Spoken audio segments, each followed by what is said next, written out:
When we talk about unique life challenges, we're basically looking at this minority stress bit, right? We're saying that there are certain stressors which are specific to queer community because of the negotiation they have to do with the structures around them, with the environment, with the institutions around them.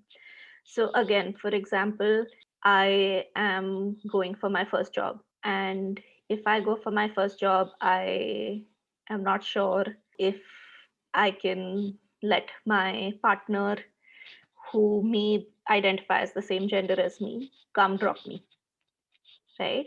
Something as basic as that. Or I want to make my partner my nominee. So every organized sector job makes you fill that nominee form, that in case something happens to you, where does your salary go? I want to fill my partner's name, right? But how do I define that relationship? So there is a lot of erasure and there's a lot of invisibility that is a lot more present for individuals in the queer community as opposed to what would be considered, the challenges of a cishet person going for their first day of job. Right? When we talk about challenges, I usually try and sort of put them down into like 7 categories when I'm working with queer clients. Um, the first being that we all come with a certain level of homonegativity in our own minds, or bi negativity or trans negativity. Not because we purposefully do that, but because that's the environment we grow up in. There is this certain level of negotiation we're constantly doing on accepting ourselves because our environment makes it that easy or that difficult to accept ourselves. Coming out in a cishet person's mind is like, hey, when did you come out to your family? But it's not a singular event for a queer person. It's something that happens repeatedly, many times over with many different people, right? If I came out to my family and said that I'm queer, that's not where the buck stops in some ways.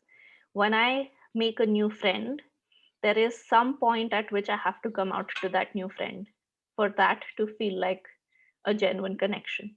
And with every single coming out, there is anxiety, there is worry, there is fear of being accepted or rejected, there is uncertainty. And one of my clients had actually said this to me, that, with the pandemic, now finally the entire world is understanding what uncertainty constantly feels like. Imagine that being a state for a queer person every time they're coming out to someone. That's another unique thing that happens.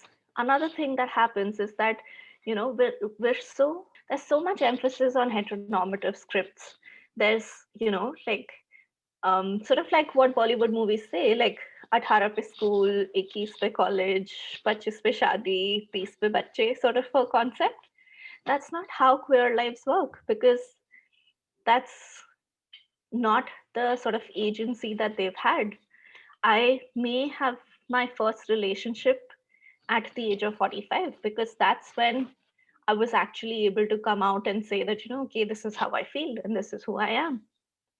So there is constant pressure. There's also pressure to conform to these timelines. So this sort of ties with the last point of the relationship concerns, where there is this constant need to try to conform to the heteronormative script. So, okay, you found yourself a partner. Now, okay, now how do you know that you're committed to your partner? Unless you can get engaged to them and married to them. So then does that mean that your relationship is not as serious as your cousin's who is engaged? Right? So there is constant debate over how do we negotiate that, and that can be very stressful for any individual, right? And there's enough written about it in the cishet world, where you'll find articles of like 30 and unmarried or like 40 and unmarried, and what that means and what support you should get and what resources you should get. But that doesn't exist when you're 40 and not had a relationship ever as a queer person.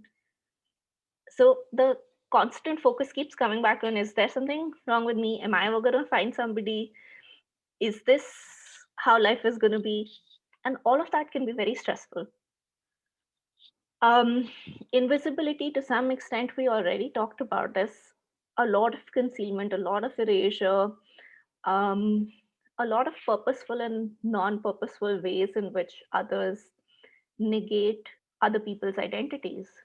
So, for example, somebody walks into a therapist's room and says, I want therapy because I've had a breakup. The natural assumption is to ask, like, when did you break up with your boyfriend? I never told you I had a boyfriend, right? Like, you're assuming that about me. There's almost like a um, invisibility of anything that could be unique to me. So that leads to discrimination. That leads to me having to go that extra mile, taking that burden, explaining to you that, okay, I don't have a boyfriend. I just broke up with my girlfriend, or I just broke up with my partner, and my partner identifies as non binary. And that, along with harassment, can all together lead to a lot of very traumatic mental health outcomes for individuals. So, when we're working with anybody who's from the queer community or who identifies as queer, we must look at some of these seven things and look at what's happening here, because these could be some of the most major contributing factors to something that they may be showing as symptoms to you.